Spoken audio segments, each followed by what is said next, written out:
Yo, it's Guido coming at you with a Tactics Talk. Happy Monday. All right, this is a miserable Monday experience right here. Now, the end result is not necessarily miserable Monday, but we've got guest help from Spud Tuber, and he is a potato because it says that he's a Spud. Wait, Spud Tuber, is that a Department of Redundancy department? Is a Spud a tuber? I don't know. But he is driving his Panzer 38 NA. Not applicable. It's a tier 4 tank, fellas. We're going to dive all the way down to tier 4 and check it out, all right? Now, there's something that is a miserable Monday kind of thing that happens here. And I want you to keep an eye out for it. And go ahead and put in the comments when you kind of figure this thing out, okay? Some of you may have already seen it, so don't cheat. If you already downloaded the replay because you put it in the Discord for 1212 Gaming for GFLC, then don't say anything. But if you're new, you haven't seen this, not new, but you haven't seen it, you're new to this particular replay, then I want you to kind of think about it, look at it, see what's going on, and see when you figured it out. I figured it out way later than I would like. I also admit I did fast forward a couple times because I figured I might just figure it out immediately. I figured I'd figured it out. I didn't. Took me a while. I think it took Spud a while as well. And it's actually an interesting lesson, really. But it isn't obvious, so keep that in mind. Spud's going to push all the way up here. I like this. It's a nice aggressive move in a low-tier battle. He could very well have run into a bunch of guys busting around the corner right there, but he didn't. So you're going to pop up right here, see if you can get some shots. Those guys aren't pushing. He only has a couple snippers back there. The good news is the enemy team is very, I don't know, how do you say, passive. So he dives down, goes across here. I don't know if he gets lit because I did fast forward some of this. He didn't get lit there. Now we're just going to take a peek. There we go. Didn't get lit. That's going to give him an opportunity maybe to shoot the M4A1 or maybe the TD M8A1 guy right there. Or he just keeps him lit. Now that he's moving, yeah, he took the opportunity. There you go. Fast reloads. Oh, that is a bummer. Probably had a chance to close him out. Backs out. Now the Matilda, the Stug, and the M8A1 know he's there. All right, so he's been lit. Everyone knows he's there. Take a look at the map. See if you can kind of figure out the thing.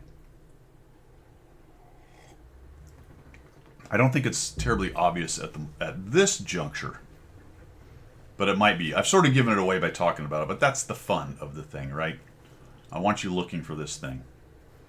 For this thing that happens in this game. All right, so he's doing a nice job peeking and poking. Again, he doesn't have a whole lot of snippers. Honestly, the enemy team, I don't know how much of Spud's team they have lit, but if they'd have just come around the corner and pushed him, especially the Matilda, I think they peel him out of here pretty quickly. Although he might have got, look at the Wolverines falling back, so he really doesn't have much of any friends here. That's a hard ask to pin that Matilda. Maybe the turret, or maybe the hatch right there. The BT-7 has lost his mind. He is charging forward. Looks like the T-1's maybe going to go help him. And Spud's just hanging out here. The big fight is up in the north with the heavies. There's a bit of a scrum going on in the middle.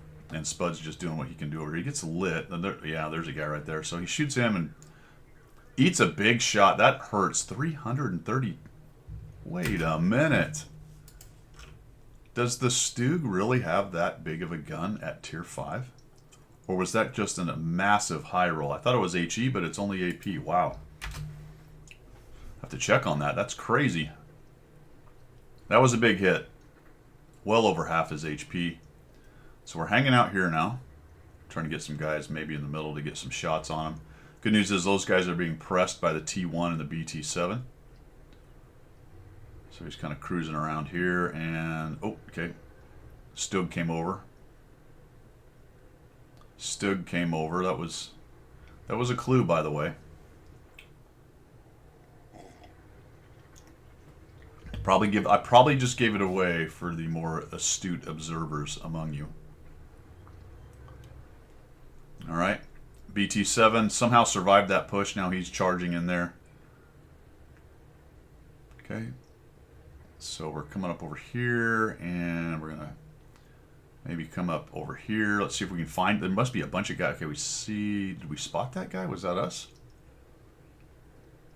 probably. Maybe the Stewart saw him. Okay, there goes the Stug 3G.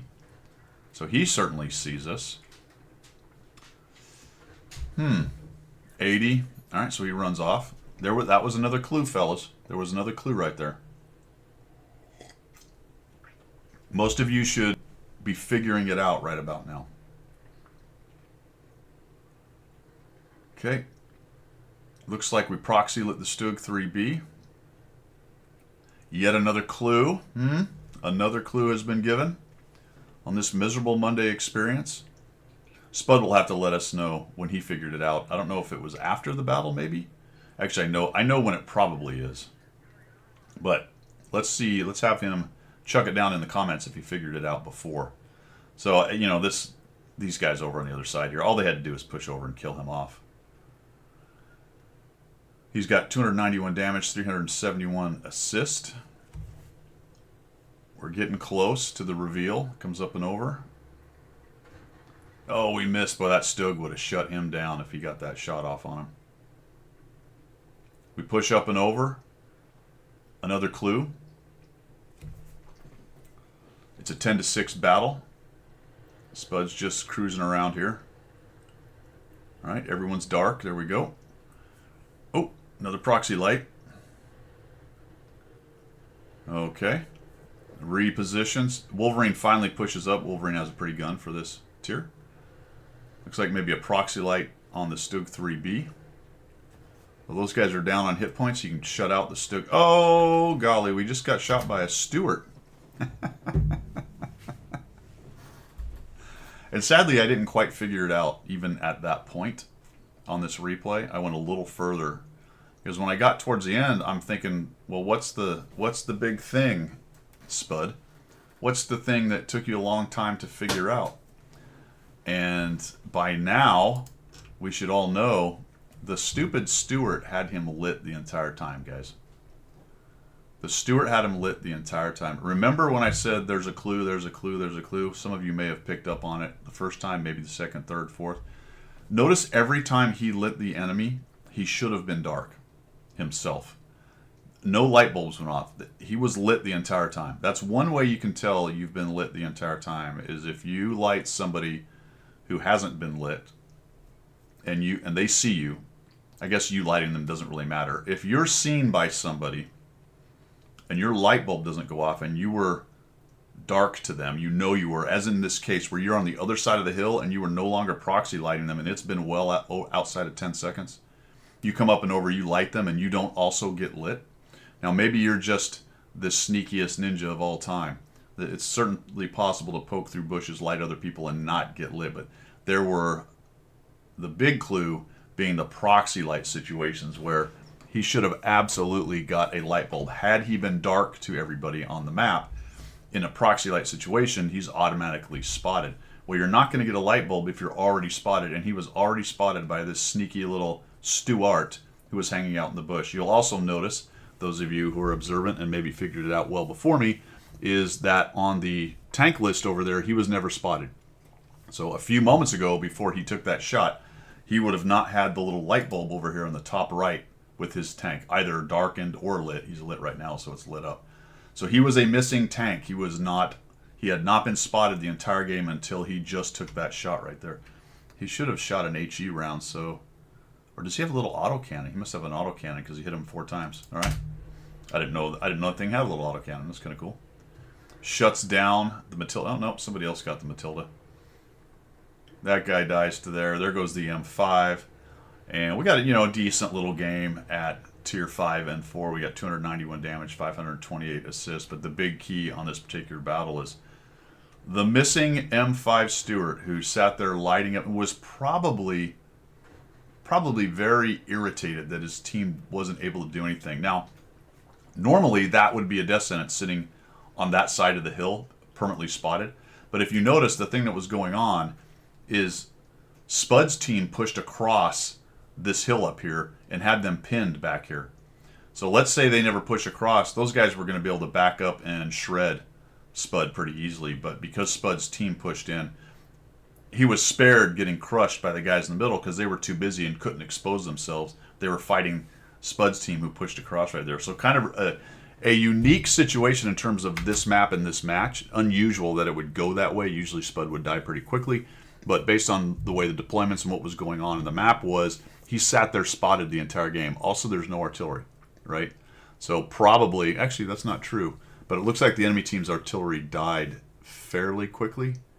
Wait a minute, is this? Yeah, Su-122 Alpha. So I didn't see when that guy died, but more than likely he was busy elsewhere or he was already dead. In fact, I think he died pretty quickly because wasn't there a YOLO back into the backfield fairly early on that match? Really interesting, though, overall.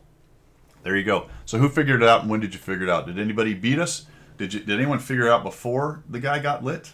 I did drop some hints, but it took me a long time. That is all I've got on this Monday. You guys have a great day and week, and we will see you.